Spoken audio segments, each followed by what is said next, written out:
বলতে পারবে যে কেন প্রথম মিটিং যতই করো হামলা আবার জিতবে বাংলা, এই যে কর্মসূচি, এর প্রথম কর্মসূচি কেন বারুইপুরে হচ্ছে, কেন দক্ষিণ 24 পরগনায় হচ্ছে, কেন এই মাটিতে হচ্ছে?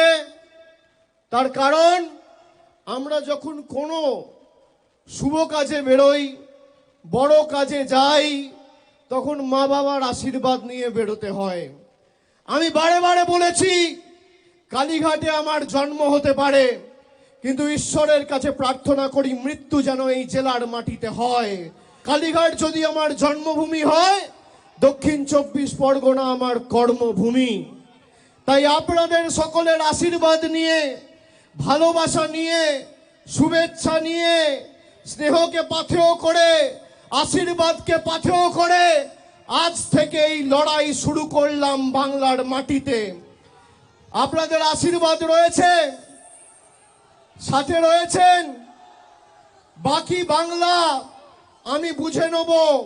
দক্ষিণ 24 পরগনা আপনারা লড়বেন তো?